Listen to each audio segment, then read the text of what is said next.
안녕하십니까. 권순장의 브릿지 권순장입니다. 대학 총장님, 그리고 대기업 총수님, 그리고 연예인들 비롯해서 대한민국에서 좀 명사다라고 하시는 분들의 부동산 멘토 고준석 JA 투자자문 대표님을 모시고 부동산 이야기를 한번 해보려고 합니다. 반갑습니다. 네, 안녕하세요. 네, 오랜만에 뵙습니다. 네, 반갑습니다.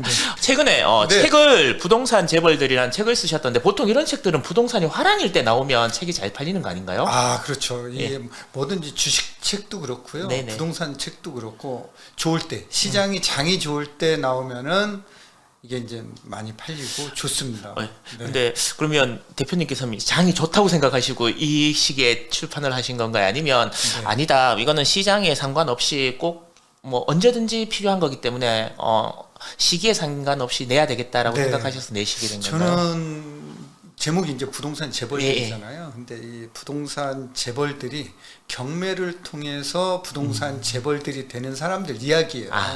네, 그래서 이게 이제 경매 시장은 네. 뭐 일반 부동산 시장하고 뭐 비슷하지만 부동산 가격이 떨어질 때 경매는 더 안 쳐다봐요. 그런데 오히려 부동산이라는 이 특성을 보면은 네. 개별성이라는 이런 특성, 이 부동성이라는 이 특성, 예. 입지는 어떻게 바꿀 수가 없다라는 그렇죠. 거죠. 일반적으로 다 떨어진다고 생각하지만 안 떨어지는 아파트가 있다는 거죠. 그런 아파트가 경매로 나오면은 그런 아파트도 떨어지는 줄 알고 사람들이 안 산다라는 거예요. 근데 보통 저희들이 경매라 그러면 네. 전문가들 또 여러 가지 법적 용어들 이런 것들 때문에 섣불리 들어가다가 더 큰 손해나 아니면 중간에 막 고생한다, 명도나 네, 이런 것들 네. 때문에. 그래서 이거는 전문가의 영역이다 이렇게 생각을 하거든요. 맞아요. 네. 그리고 또 이제 어떤 생각을 많이 했냐면요. 야, 그거 뭐 부도 나서 망한 집 그거 사가지고 그거 뭐 부자가 될 수 있겠느냐 이런 생각들 많이 하잖아요. 대표적으로 제가 이렇거든요. 중고차도 잘 안 사고 네, 네, 중고물 네. 안 사는 이유가 네. 나쁜 기운이 있어서. 맞아요. 특히 집은 우리나라는 왜 풍수를 예, 보고 예, 그러잖아요. 그래서 집을 사는데 부도 나서 망한 집 이거 사서 내가 부자가 될 수 있어? 예. 이런 이제 어떤 선입관 이런 것들이 많은데 네. 그런 것들은 부자가 되는 거하고 아무 상관이 없다. 그런가요? 예, 오히려 경매를 통해서 부자가 되는 사람들 보면은 그런 것들을 잘 사서 부자가 되는 사람들이 많고 또 하나 장벽은 권리 분석이거든요. 네네네, 맞습니다. 이거 사서 이거 내가 물어줘야 되는 돈이 있으면 어떻게 뭐 이런 것들이잖아요. 예, 예. 근데 요즘 자산 관리의 핵심은 정보와 지식이잖아요. 정보를 받았는데 그 정보를 해석할 능력이 없으면은 투자가 안 되잖아요. 네. 또 관리가 안 되잖아요. 네네.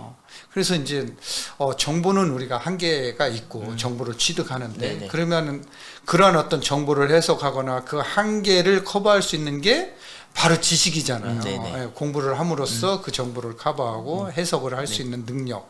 그게 바로 이제 경매인 것 같아요. 그래서 처음에 무작정 이 경매할 수는 없지만 경매를 통해서 공부를 좀 하면은 이 경매가 공부한 만큼 시장이 보인다라는 네네. 거죠. 우리가 경매가 아니더라도 아파트를 살 때 돈만 있다라고 가서 살 수 있나요? 일반적으로는 그렇게 생각하는데 막상 가보면 네네. 여러 가지 부분들이 따져봐야 예, 되잖아요. 근데 경매도 우리는 권리 분석 때문에 못 산다고 하지만 권리 분석은 너무 쉬워요. 사실은 너무 쉽고 더 중요한 거는 일반 아파트 살 때처럼 경매로 나온 아파트가 네. 정말 이거 미래 가치가 있는 거야? 이런 거죠. 네. 미래 가치가 있는 거를 어떻게 골라내느냐 이게 핵심인 거고요. 그 핵심에 대해서 이 책에다가 담았습니다. 안 그래도 이 책을 제가 읽어보니까 저도 읽어봤었거든요. 네. 예, 경매에 대해서 굉장히 쉽고 또 자세하고 유용한 사이트. 저는 책을 시작하는데 네.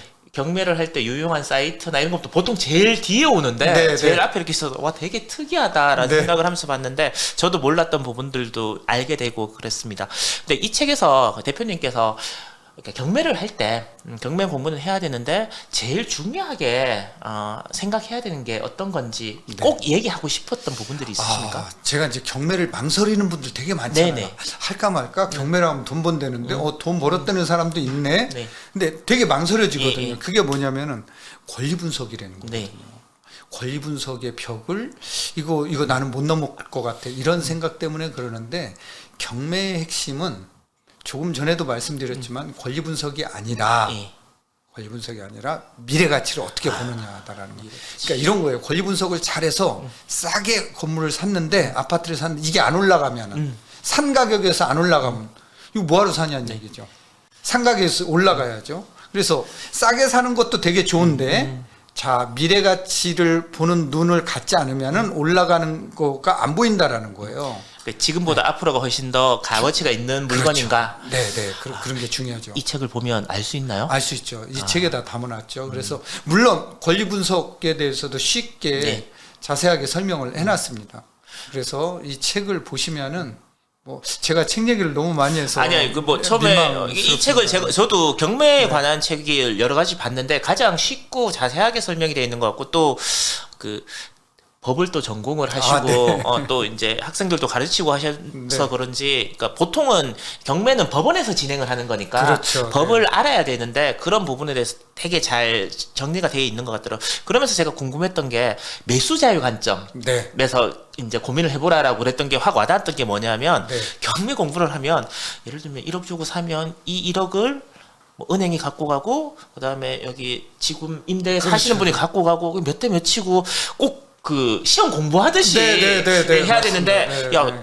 야 너는 1억이 있는지 없는지만 고민하면 되지. 네, 그거 네. 누가 돈을 갖고 가는 거는 중요한 거 아니다. 네. 매수자의 관점에서만 봐라라는 네, 게 네. 확 와닿았거든요. 보셨군요. 네, 당연히 읽고 와야죠. 보셨군요. 네, 맞습니다. 이게 이제 경매는 민사집행법에 의해서 네. 진행이 되는데요. 이 민사집행법은 채권자를 위해서 만든 네. 법이에요. 그러니까 돈 받을 사람을 그걸 어떻게 경매를 넣어서 어떤 절차를 거쳐서 어떻게 환가하면 어떻게 네. 돈을 나눠준다. 네. 이게 이제 배당 절차인데 네. 이게 이제 경매가 한 사이클 돌아가는 거거든요. 근데 투자자가 채권자가 알아야 될 거를 굳이 알 필요 있나요? 내가 이거를 1억 주고 샀는데 그 아파트에 대해서 1억만 딱 근저당이 돼 있는 게 아니라 2억이 될 수도 있고 5억이 될 수도 있고 10억이 될 수도 있잖아요. 네네. 이 사람들이 어떻게 나눠 갔든 투자자가 그거 신경 쓸 필요 없잖아요. 네네. 그거는 법원에서 나눠주는 거고 예. 그 채권자들이 본인들이 공부해가지고 어떻게 받아가나 네. 줄 서서 받아가야 되는 거잖아요. 네. 그게 배당 순위가 법에 정해져 있잖아요. 그러니까 이런 것까지 공부할 필요 없다라는 거예요. 예, 예. 그러니까 공부할 범위가 확 준 것 같던 느낌이. 확 줄어드는 거죠. 그래서 경매가 권리 분석은 되게 쉽게 네. 미래 가치는 어렵게 오케이. 보자라는 거예요. 네. 알겠습니다. 대표님은 부자분들을 굉장히 많이 만나보셨잖아요. 네. 그래서 뭐 처음부터 부자였었던 분도 계시겠지만 뭐 경매든 아니면 자수성가를 했던 그분들이 부동산을 이제 살 때 투자를 할 때 거기에 이제 조언도 많이 해주신 걸로 알고 있는데 쭉 만나 보시니까 대한민국 부자들은 이러이러한 특징들이 있다라는 부분들이 있으시면 좀 알려주시겠습니까? 그러니까 대한민국 부자들의 특징은 네. 남몰래 좋은 일을 많이 한다라는 거예요. 아 진짜요? 예. 뭐 자식한테 물려주려고 세금 적게 내고 이런 거 아니고요? 전혀. 그러니까 그게 우리 선입관이라는 거죠. 아. 제가 이 책에 네. 부를 경멸하는 사람은 절대 부자가 될 수 없다. 근데 정말 제가 부자들을 보면서 느끼는 것 같아요. 부를 진짜 경멸하는 사람은 부자가 될 수 없다. 저분들은 부를 위해서 더 열심히 사회에다가 봉사도 하고 또 모르게 많이 좋은 일도 하시고 이런 분들을 너무나 많이 봤어요. 그러니까 이분들이 안 계시면은 네. 뭐 제도권에 손이 네. 닿지 않는 이런 곳에 도움의 손길 예, 부자들이 지금 다 해주고 있거든요. 내 집을 갖지 않은 사람들은 집을 여러 채 갖고 있는 사람들을 네, 다 투기꾼 이렇게 생각을 하고 또 이제 좀 가난하거나 주식 투자를 안 하는 사람들은 저 일확천금을 올리는 불로소득자들 네, 네. 이렇게 이제 생각을 하는데 그런 생각을 가지면 절대 부자가 될 될 수 수 없죠. 네. 아니 집을 여러 채 가지고 있어도요. 그분들이 다 여러 채에서 월, 화, 수, 목, 금, 토 나눠가면서 사는 거 아니잖아요. 예, 그렇죠. 본인은 한 채에 살고 나머지 9채는 다 전세나 월세를 놓잖아요. 예. 이게 국가에서 못하는 순기능 역할을 해주는 거잖아요. 매물을 시장에 공급해주는 역할, 이 순기능도 봐줘야 된다라는 거죠. 그래서 여기에서 나오는 그 이익을 가지고, 그 자본 수익을 가지고, 월세 수입을 가지고, 봉사, 기부도 많이 하시고, 이런 좋은 일들에 많이 쓴다라는 거죠. 네. 이렇게 부자가 되려면 이런 생각을 해야 되는데 살지도 않을 집을 9채나 가지고 있고 이래서 안 되는 거다라는 생각은 조금, 그러니까 그분들이 하시는 좋은 역할이나 이런 부분들도 분명히 그렇죠. 생각을 네, 해줘야 네, 된다는 말씀. 네. 대표님, 근데 우리나라 사람들은 뭐 주식도 있고 뭐도 있고 뭐 채권도 있고 뭐 있지만 네. 그래도 어른들부터 집, 아파트 네. 이걸 꼭 갖고 있어야 부자가 되고 네. 이게 자산 중에 가장 큰 부분이고 네. 앞으로도 계속해서 네. 가격이 올라갈 그런 자산이다 네, 네. 라고 생각을 하고 있는데 네. 대표님 맞는 생각입니까? 아니면 뭐 인구 구조 뭐 이런 것들 때문에 네, 네. 이제는 그런 생각은 조금 접는 게 맞는 겁니까? 아니 여기가 지금 징시각도기가 네. 주식 채널이잖아요. 네네. 근데 부동산 얘기해도 되는 겁니까? 아 뭐 해도 돼. 어차피 자산이지 않습니까? 그렇죠. 전체 자산을 얘기하는 건데. 네네네. 그 중에도 부동산이 어떻게 보면 뭐 네. 주식 자산보다는 부동산 자산이 훨씬 더 큰 훨씬 비중이니까. 크죠. 예. 우리나라 시장 비중에 네. 절대적이니까요. 저는 이제 집을 질 때 네. 대들보, 주춧돌 네. 이게 있어야 되잖아요. 주식에 투자하면은 거주는 안 되잖아요. 네. 그런 어떤 거주의 어떤 니즈를 충족시켜주는 부동산은 그런 자산이라는 거죠. 부동산은 네. 그러니까 주거라는 이 아주 이 만족 니즈를 충족시켜주고 플러스 여기에다가 가격이 오르면은 자본 수익까지도 또 얻을 수 있는 네. 이런. 근데 요즘은 그냥 내 집 마련만 한다라고 생각 안 하잖아요. 모든 사람들이 뭐 다 내 집 마련 플러스 자산 관리 개념으로 다 접근하는 거고요. 그렇죠. 예. 근데 이제 아까 뭐 말씀하셨지만 인구 구조나 여러 가지 따져 보면은 집값 이제 떨어질 때 되지 않았어? 지금 떨어지는 게 당연한 거 아니야? 맞습니다. 이렇게 얘기를 하는 분들이 많잖아요. 한 20년 전부터도 그런 얘기 듣긴 들은 것 같은데. 그렇죠. 근데 저는 그렇게 생각하지는 않습니다. 저는 이제 IMF 때도 네. 신한은행에서 제가 열심히 경매 담당을 했었어요. 예.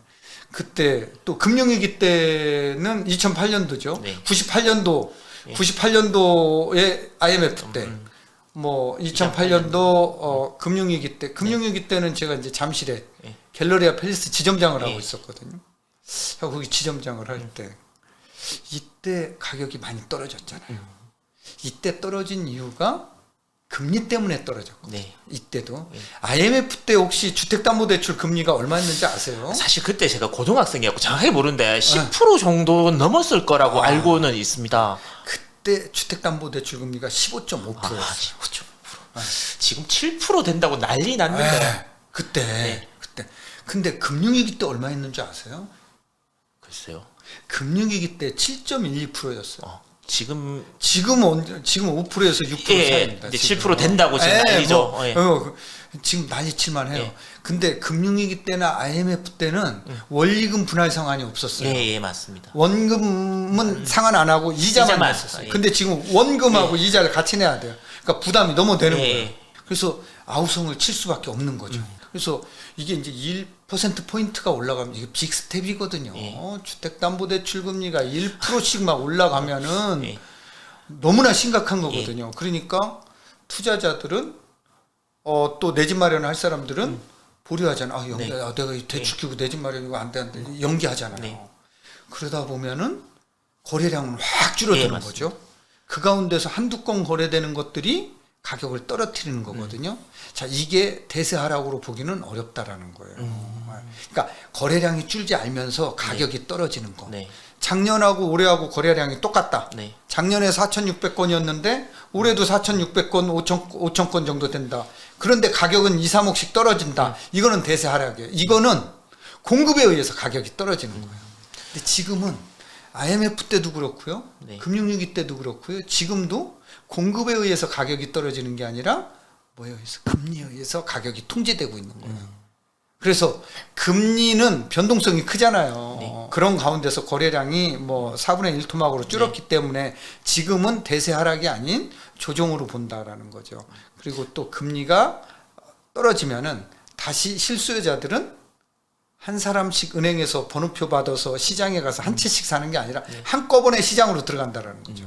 그래서 그 수요는 가격에 탄력적으로 단기적으로 탄력적으로 가격에 영향을 준다라는 거죠. 급격하게 오를 수 있다라는 거. 그러면 대표님은 아직까지도 그러니까 대세 하락이거나 아니면 폭락론자들도 요즘 많이 있거든요. 네, 있죠. 20-30%는 20-30%가 아니라 뭐 반토막 정도도 난다라고 얘기하시는 분들도 있는데 그분들의 생각엔 동의하지 않으시는 건가요? 뭐 다 전문가들의 생각들이 있잖아요. 네네. 시장을 보이는 인사이트들이 네. 다 있으니까. 그러니까 전문가의 의견이 한 가지로 통일돼서 나오는 나라는 시장 경제를 하는 나라에서 예. 있을 수 있을 없겠죠. 수 없는 얘기예요. 그래서 그분들의 의견도 존중할 필요도 다 있어요. 네. 그래서 이제 본인들이 판단하시는 거죠. 전문가들이 얘기하는 거를. 지난달에 네. 정부에서 270만 원 공급한다라고 공급 예. 발표를 했잖아요. 예. 공급이 많으면은 왜 공급을 하겠어요? 그렇잖아요. 270만 원. 근데 금리가 올라가기 전에 네. 혹시 신문이나 뉴스에서 이런 기사 혹시 보셨나요? 어떤 고향이 어느 쪽이세요? 저는 경상도 어디요? 학교는 대구에서 나왔고요. 대구죠, 대구. 대구 얘기 들어보신 적 있으세요? 제가 지난주에 고등학교 동창들 만나고 왔거든요. 네, 갭 투자한 사람들은 다 죽으려 그럽니다. 그렇죠. 금리가 올라가기 전부터 네. 대구는 가격이 떨어지고 있었어요. 왜 그랬을까요? 공급에 의해서 떨어지는 지역이에요. 이거는 장사가 없어요. 네. 공급에 의해서는. 이건 대세 하락이에요. 네. 네, 대세 하락. 자, 그런데 금리에 의해서 가격이 통제되는 곳은 금리가 이제 떨어지기 시작하면은 다시 실수요자들은 시장으로 들어갈 수밖에 없다라는 거죠. 나눠서 좀 봐야 된다. 그러면 어떤 분들은 전월세 가격, 그러니까 전세 가격이 어느 정도인지가 집값을 유지하는데 큰 영향이다. 어떤 사람은 뭐 정부의 정책이다, 네. 금리다, 수요와 공급이다, 네. 아니다. 이게 다 어우러져서 이 사이클을 만드는 건데 지금은 이 사이클 중에 뭐가 해서 어떻다라고 하는데 그 대표님께서는 그러면 금리, 수요, 공급 이 부분들이 가장 중요하다고 말씀을 하시는 건가요? 일단 시장 가격은 네. 금리와 공급 이 두 개가 가격을 결정을 하게 됩니다. 이 두 개가 네. 지금은 공급보다는 금리가 금리가. 통제를 하고 있어요. 금리가 떨어지면 이제 공급이 통제를 해야 되는데 이게 안 되면은 뭐 안 되면 지금 뭐 전세 가격 떨어진다고 막 얘기하잖아요. 예. 전세 물량 많이 예. 왜 그런 줄 아세요? 전세 가격은 떨어지는데 월세 가격은 오른다고 하지 않아요? 이게 전환된다라고 그러더라고요. 왜 그럴까요? 그 이유를 아마 모르실 거예요. 네. 왜 그러냐면은요. 대출 받아서 내 집 마련하신 분들 많잖아요. 네네.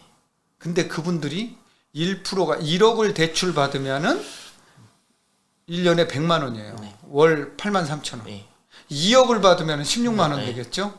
그러니까 2억, 3억 받으신 분들 많을 거예요. 네. 근데 거기다 이제 원리금도 네. 있으니까 이게 2억만 하더라도 1%가 오르면은 16만 원이에요. 2%가 오르면은 32만 원이 넘어요. 그럼 가정 경제에 타격이 매달 그 정도가 더 나가야 돼요. 타격이 있는 거죠. 네. 가정 경제. 그러니까 이분들이 자기가 살던 집을 안 팔고 전세로 내놓는 거예요. 시장에 공급을 하는 거예요. 그래서 본인은 그럼 어디로 가느냐? 엄마 집으로 들어가는 거예요. 본인은 월세로 가는 거예요. 그러니까 월세 가격은 오르겠죠. 네. 수요자가 월세로 몰리니까 전세는 자기 집을 공급하니까 시장에다 공급하니까 전세 물량은 나오겠죠. 네. 그래서 전세 가격은 떨어지고 월세 가격은 오르는 이런 현상. 그래서 이 전세도 자기 돈 가지고 전세를 다 받는 사람은 없잖아요. 그렇죠. 뭐 전세 자금 다 대출을 받는 사람들이 많잖아요. 그래서 이분들도 이 대출 금리가 올라가면은 전세집을 못 살아요.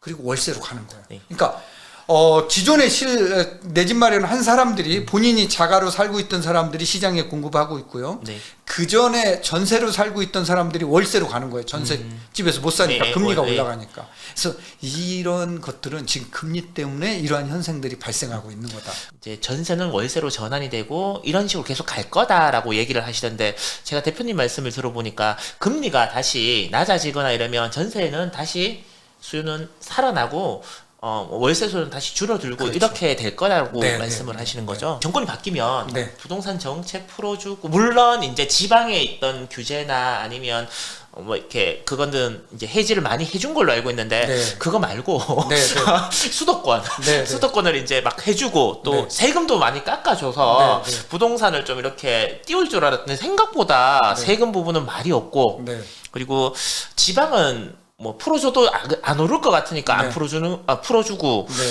이렇게 윗동네는 잘 안 풀어주는 것 같더라고요. 네. 그러면 이게 부동산 정책을 앞으로도 계속해서 전 정권이 이렇게 막아놨던 부분들을 유지할 것 같으신지 아니면 부동산 가격이 좀 떨어지거나 이러면 서서히 풀어줄 것 같으신지.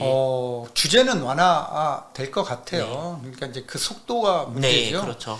또 이제 이런 규제들이 완화가 돼야지만 공급에 또 탄력을 받는 거거든요. 네네. 진짜 정비 사업을 재건축 재개발을 하려면은 네. 규제들이 많으면은 이 공급이 잘 안 돼요. 네. 그래서 이런 규제는 빨리 완화를 조금 해야 되는데 우리가 이제 시장에서 기대하는 것보다 이 규제 완화의 속도가 조금 늦죠. 예. 예. 그래서 이제 안 와닿죠, 잘. 네. 그래서 이게 조금 빨리 할 필요는 있어 보입니다. 일기 신도시가 재개발 재건축은 가능한 건가요? 가능하죠. 네, 재건축 가능하죠. 네, 그래서 이것도 정부에서 지금 이제 분당을 보면은요. 네. 여의도의 5배예요, 규모가. 여의도의 5배인데 590만 평에 네. 약 한 10만 가구 정도 살아요. 근데 이거 재건축을 하게 되면은 여기에도 2, 3만 가구 정도 더 신도시 하나가 더 늘어나는 네. 거죠. 어떤 분들은 그게 그렇게 쉬운 일이 아닐 거다. 또 이렇게 쉬운 일이 아니죠. 아닌데 지금 이제 규제하고 있는 이 규제를 좀 풀면은 어차피 민간이 소유하고 있는 거기 때문에 네. 자율적으로 빨리 진행될 수 있게 규제가 풀어져야 된다라는 거예요. 네, 요즘 보면 뭐 송도, 인천이죠. 네, 네. 인천 뭐 이런데 집값은 방법이 없을 거다. 네, 네. 라고 이제 이야기하시는 분들이 이제 많이 계시더라고요. 그러면 대표님 여기에 지금 투자를 하셨던 분들도 분명히 계시고 네, 네. 뭐 작년이나 재작년에 집을 사신 분들도 계속 그렇죠, 계실 있죠. 것 같아요. 예. 네. 그리고 뭐 신규 주택이 계속 들어오고 집값은 계속 떨어진다 그러고 나는 이사 가야 되는데 내놓으니까 안 나가고 이런 분들은 현실적으로 그럼 어떻게 해야 됩니까?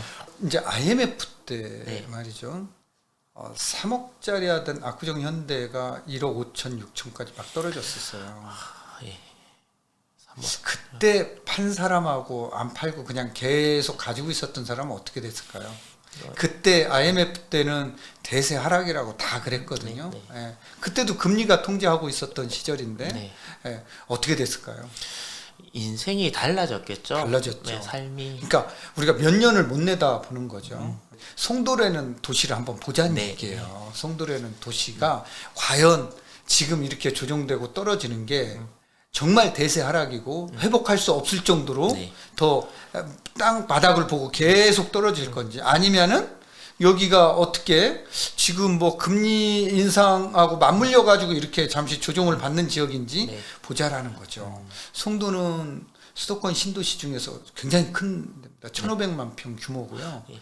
일자리가 들어가는데 삼성바이오 그렇죠. 예, 삼바도 네, 있죠. 삼바도 들어가고요.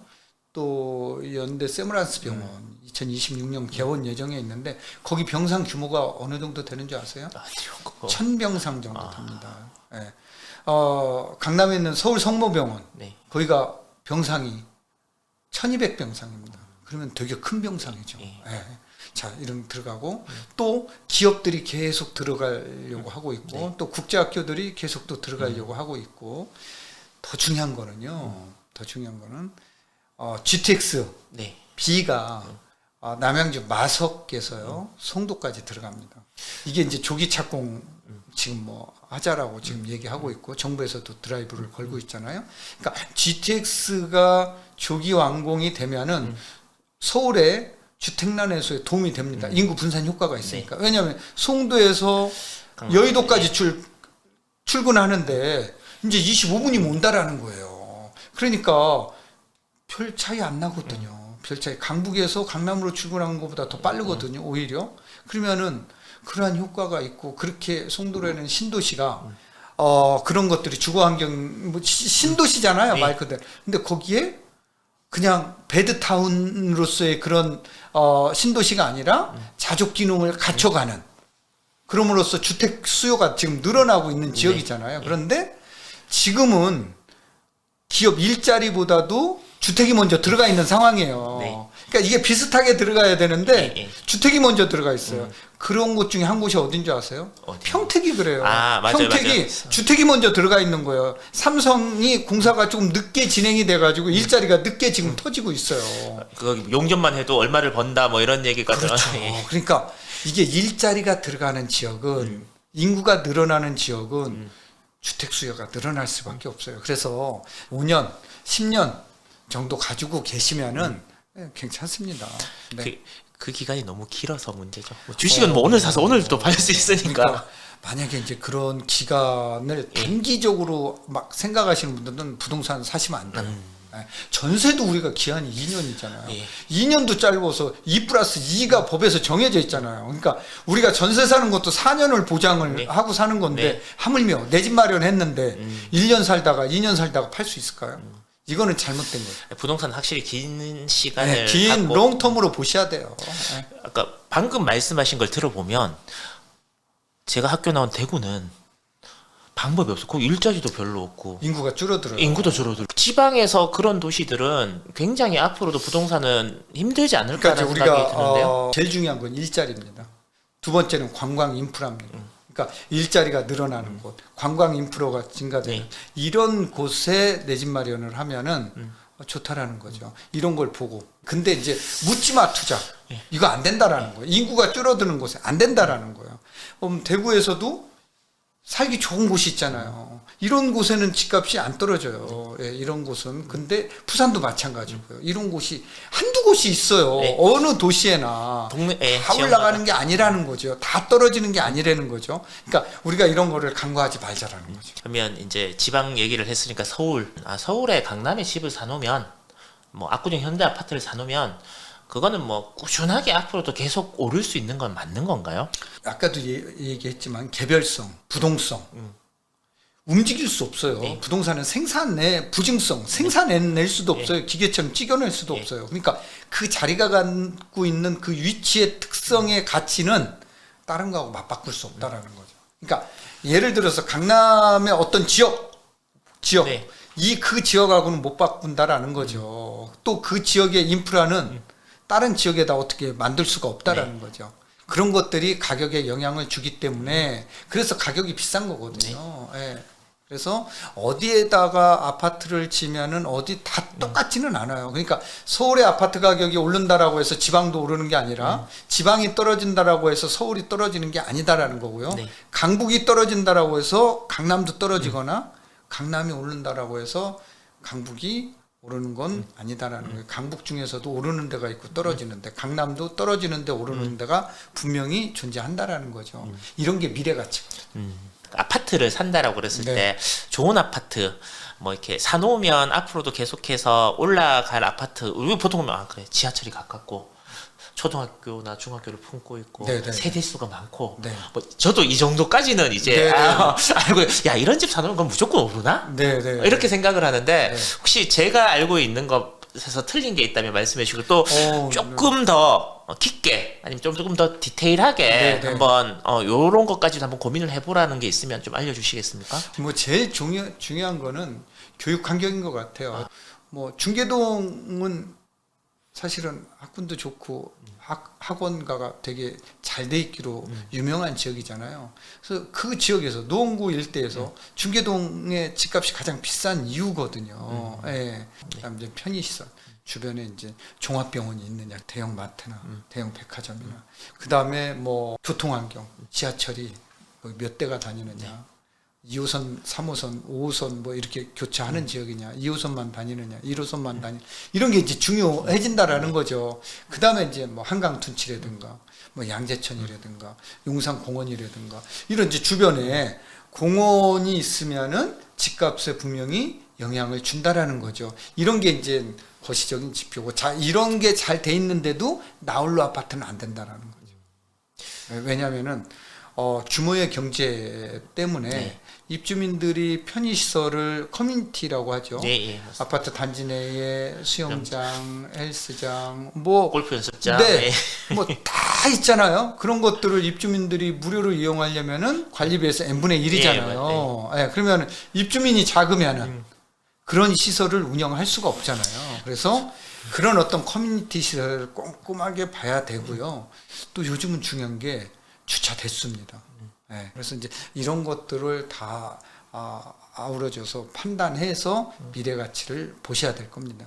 미래 가치가 좋은 건 알겠는데 내가 가지고 있는 돈이 적기 때문에 그런 곳에 못 들어가시는 분들이 현실적으로 있는데 그런 분들에게는 어떤 말씀을 전해주고 싶습니까? 지역적으로 그런 지역은 다 있어요. 꼭 강남에만 그런 지역이 있는 건 아니에요. 용산구에도 있고요. 네. 노원구에도 있어요. 지방에도 있어요. 대구에도 있어요. 이런 요건이 되게 중요하다라는 거죠. 그러니까 내가 꼭 이런 요건을 가지고 강남에 사야 되는 것만은 아니다. 그래 내가 혼자 막 하려고 그러니까 나는 무조건 좋은 것 같은데 잘 모르겠어. 네. 내 친구한테 물어보니까 에이 무조건 내 집은 있어야 되지 이렇게만 얘기하고 그러면 전문가를 만나고 싶은데 네. 우리가 흔히 아는 전문가들은 부동산 중개업을 하시는 분들을 네. 알고 있으니까 일단 무조건 좋다 그러고 앞으로 여기 뭐 들어온다 그러고 이러니까 진짜 이거를 누구한테 이제 알아봐야 되느냐 되게 고민이 네. 많으시더라고요. 그래서 제가 이렇게 보니까 상담 글을 올리고 이러면 네. 뭐 예를 들면 제가 이렇게 막 돈은 요 정도 있는데 이 정도 지역에서 좀 어디 괜찮은데 알려주십시오라고 하면 어떻게 좀 알려주실 제가 수 있습니까? 직접 답장해드립니다. 제 카페 고부자 카페 예. 네이버 고부자 카페에 질문 올려주시면 예. 제가 댓글 달아드립니다. 아 진짜 이 시청하시는 분들 네. 진짜 뭐 진짜 실제 내가 집을 사고 거기에서 직장을 다녀야 되고 자녀분들을 키워야 되는 분들이 있으시면 한 번쯤 우리 고 대표님에게 네네. 뭐 꼭 연예인들만 상담해 주시고 또 그러신 분은 아니시니까 네, 다 상담해드립니다. 예. 혹시 돈은 드려야 되나요? 카페 상담은 그 온라인 상담은 무료입니다. 무료. 알겠습니다. 네. 그 대표님은 아까 전에 금리가 떨어지면 집값은 좀 다시 안정선에서 조금 올라가거나 이렇게 네. 근데 요즘은 그렇게 얘기하시는 분들보다는 대세 하락 그 많죠. 대세 하락을 얘기하시는 분들이 굉장히 제가 오늘 이 방송 해가지고요, 제 댓글 욕이 엄청 달리는 거 아닙니까? 각오하시고 오신 거 아니십니까? 요즘은 네. 다 하락론자래요. 이렇게 하락론도 있고 상승론도 있고 네, 뭐 네. 신중론도 있고 이래야 이렇게 모셔갖고 여러 가지 의견을 듣는데 정말 요즘 보기 드문 네. 보기 드문 하락론자가 아니시거든요. 그러니까 저는 떨어질 때나 오를 때나 네. 사지 말아야 될 게 있고 사야 될 게 있다라는 거예요. 그게 이제 미래가치 보는 법인데 미래가치 좋은 물건은 요즘도 시장에 신고가가 나오는 물건들이 있잖아요. 예. 그런 물건들이 왜 신고가가 나오는지를 우리가 공부를 해보면 안다. 아, 저건 안 떨어질 만하네. 이게 이제 공부가 안 되면 이게 이해를 못 하는 거거든요. 네. 그래서 우리 이제 신문을 보고 뭐가 얼마 떨어졌다 하면은 우리나라 가격이 다 그렇게 떨어진 네. 줄 알아요. 그게 아니다라는 거죠, 부동산은. 금리가 조금 안정이 되면이라고 아까 말씀을 하셨는데 어느 정도 금리쯤 되면 금리가 이제 3%대 주택담보대출 금리가 3%대 4%대도 뭐 문제는 안 될 것 같아요. 네. 5%만 안 넘어가면은 이 정도 선이라고 하면은 내 집 마련하는 데는 뭐 문제가 없어 보입니다. 네. 대표님 그러면 어느 정도 선이 넘으면 네. 뭐 대세 하락이든 아니면 뭐 폭락이든 이런 것들도 한번은 고민해 봐야 된다라는 그런 금리대가 있을까요? 금리 때는 제가 IMF 때 금리 얘기했잖아요. 15.5%. 15.5%였잖아요. 예. 그때도 외환위기를 극복하고 나서 금리는 급격하게 떨어지고 시장 가격은 또 공급이 부족하니까 다시 오르기 시작했거든요. 네. 저는 뭐 IMF 때를 경험했고 현장에 있었던 사람이기 때문에 그때 금리까지 될까요? 그건 그렇게 되면 진짜 네. 큰일 나죠. 안 되죠. 네. 그래서 그럴 일은 없다라는 거예요. 예. 물가가 올라가고 있고 네. 원자재 가격 올라가고 인건비 올라가고 있는데 집값만 떨어져라. 예. 지금 뭐 최근에 한남 2구역 건설사 지금 대우하고 롯데하고 지금 수주전 벌어졌는데 한남 2구역 여기 공사비가 평당 얼마인 줄 아세요?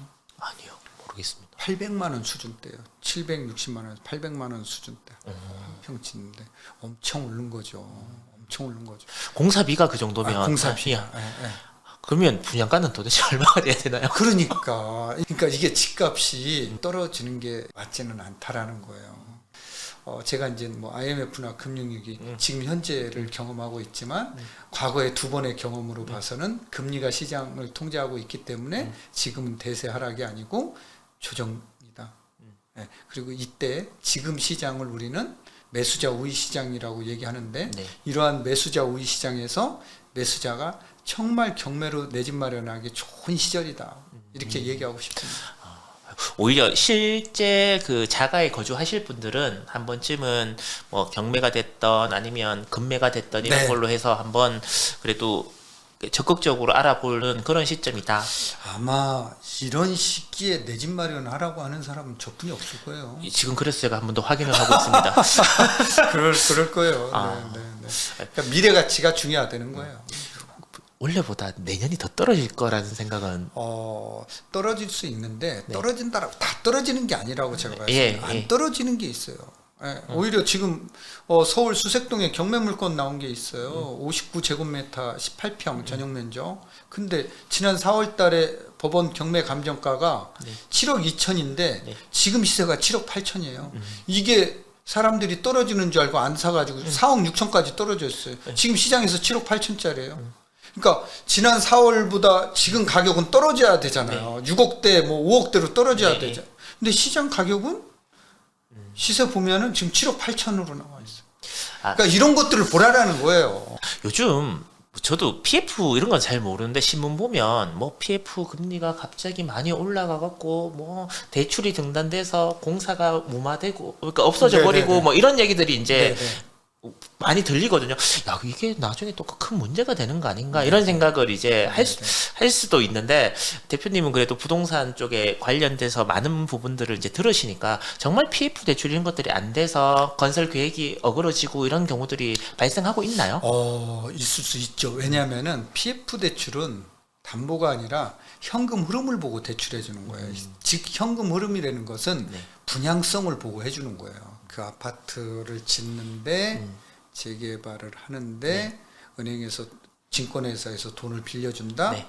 근데 이게 담보로 빌려주는 게 아니라 이 분양을 하면은 분양이 얼마나 잘 잘 될까? 될까 네. 이거를 하는 거예요. 근데 지금 시장 가격이 예. 떨어지는 시장에서는 분양이 잘 안 되잖아요. 누구나 다 이렇게 피하잖아요. 예, 그렇죠. 그러니까 PF를 은행 금융기관에서 잘 안 해주려고 하는 속성이 있다라는 예, 거예요. 예. 이런 시기에. 예. 그래서 뭐 은행 안에 뭐 그 증권회사 뭐 이금융권 네, 네, 뭐 네. 캐피탈 뭐 이런 쪽으로 이제 가서 뭐 금리가 너무 비싸지고 뭐 이런 얘기를 많이 하더라고요. 그러니까 이제 이런 시장에서는 진짜 입지적으로 정말 아주 좋은 데는 해주죠. 왜 여기는 분양하면 다 되니까. 네. 예, 그런 데만 되는 거예요. 그런 데. 제가 이렇게 대표님의 양력이나 이런 걸 쭉 보다 보니까 관심이 있어서 왔다기보다는 발령을 받아서 발령을 받아서 어느 날 갑자기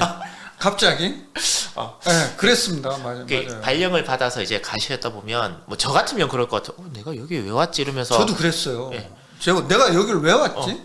그러면 또 이제 부동산 이렇게 얘기 들어보면 막 여러 가지 생각들을 많이 하시고 네. 이제 지금까지 오셨는 것 같은데 와 부동산이 참 괜찮은 투자 수단이다라고 이렇게 느끼시게 된 계기 이런 것들이 있으십니까? 참 안전 자산이다. 아, 부동산은 참 거짓말을 안 한다. 안전 자산이다. 그리고 이게 이제 부동산 가격이 오른 거는 뭐 우리나라만 오른 것도 아니고 뭐 세계적인 공통적으로 주요 OECD 국가들은 다 이제 가격 오르고 경제가 성장하면은 그만큼 통화량이 늘어나고 그에 따라서 뭐 주택 공급을 해줘야 되는데 주택 공급이 이렇게 뭐 단기적으로 탄력적으로는 못 움직이잖아요. 그러다 보니까 이게 이제 떠밀려 가듯 집값도 올라가고 지금 이렇게 와서 지금 현재에 와 있는데 네. 이게 이제 우리가 주식 방송에 나와서 주식으로 투자하는 것보다 저는 네. 안전자산인 일단 내 집은 하나 있어야 되겠다. 내 집은 하나 있어야 되고 자 이거를 잘 우리가 내 집 마련을 잘한 사람. 그러니까 집을 샀다가 이거 샀다 저거 샀다 옮겨 가는 게 이게 중요한 게 아니라 네. 예를 들어서 압구정 현대아파트를 83년도 2년도에 처음 분양받아서 중간에 막 사고 판 사람들보다 네. 그때 분양받아서 지금까지 살고 계신 분 예. 어느 분이 재테크를 잘했을까요? 그분은 그냥 계속 살고 계신 분이죠. 이거는- 가장 훌륭한 재테크죠. 이거라는 거예요. 이거라는 거. 그래서 안전자산으로 제대로 된 내 집 마련만 해놓더라도 은퇴 준비가 끝난다라는 거예요. 네. 제가 왜 이 질문을 했냐면 이제 대표님이 쭉 부동산의 이제 긍정적인 부분을 계속해서 말씀을 하시면 이 시청자분들께서는 저 부동산 예를 들어서 처음부터 부동산 쪽에서 이제 몸을 담그셔갖고 맞아요. 네. 뭐 그쪽에서 이제 일가를 이루시고 그렇기 때문에 이제 약간 맹신에 가까운 그런 부분으로 부동산 이야기를 하시는 게 아닐까라는 이제 우려를 하시는 분이 계실까봐 제가 이제 말씀을 드리는 건데 긴 시간 동안 말씀을 해주셨는데. 앞으로도 이제 부동산에 관심을 가지시는 분들이 어떤 방식으로 고민을 해야 되고 지금 나는 뭘 해도 안 돼. 예를 들어서 이제 비트코인 연결하고 뭐 막 차 탄다고 집 사고 네. 이렇게 했는데 결국 다 떨어. 네. 저희는 젊은 층들이 되게 많이 있으시거든요. 나는 진짜 운이 없나 봐. 내 세대는 안 되나 봐. 네. 이렇게 내 생에는 안 된다. 그러니까 뭐 이런 난 분들? 정말 왜 이렇게 지지율 네, 네. 운도 없어라고 생각을 하시는 분들이 분명히 여기에도 계실 텐데 네. 그런 분들에게 쭉 은행부터 시작해서 굉장히 오랫동안 투자하는 사람들을 많이 지켜보고 지금까지 오셨잖아요. 네. 한 말씀 좀 이렇게 해주시면서 오늘 시간을 마무리하면 어떨까 싶습니다. 네. 일단은 은퇴 준비의 시작, 자산 관리의 시작은 내 집 마련이에요. 내 집 마련을 포기하는 순간 자산 관리도 포기하는 거고 내 집 마련도 포기하는 거다라는 거죠. 그래서 내 집 마련의 이 희망, 꿈 이거를 꼭 가지고 계시고요. 특히 이런 매수자 우위 시장이 형성돼 있을 때 내 집 마련을 긍정적으로 생각해서 실행에 옮기시는 분들이 정말 자산 관리 잘하시는 분이다. 특히 우리가 이제 물건은 싼 데 가서 사잖아요. 백화점보다는 대형 마트에 가서 사잖아요. 이게 내 집 마련도 싸게 파는데 어디 싸게 파는 데가 어디냐? 법원이라는 거죠. 경매를 통해서 내 집 마련하면은 정말 중개 수수료도 안 들어가요. 예, 법원에서 하면은. 네. 그래서 법원을 통해서 경매로 내 집 마련, 자산 관리의 시작, 은퇴 준비의 시작을 지금부터 준비하시라고 저는 말씀드리고 싶습니다. 알겠습니다. 다들 뭐 부동산 하락론자들이 대세를 이루는 이 시점에서 그래도 내 집 실수요로 내 집을 꼭 마련할 필요는 있다라고 말씀해 주시는 고준석 대표님과 이야기를 나눠봤는데 여러분들이 다양한 의견이 분명히 있으실 거라고 생각이 듭니다. 여기 뭐 댓글이나 이런 쪽으로 해놓으시면 제가 그걸 잘 모아서 다음번에 대표님 이런 의견도 반론도 있는 것 같은데 대표님 어떻게 생각하십니까? 라는 시간을 한번 가져보고 싶은데 네, 그러시죠. 네. 네. 알겠습니다. 다음번에 그럼 꼭 꼭 불러주시면 예. 제가 시간 내겠습니다. 알겠습니다. 네. 저도 시간을 내도록 네. 하겠습니다. 오늘 귀한 말씀 고맙습니다. 다음에 또 뵙겠습니다. 네, 감사합니다. 안녕.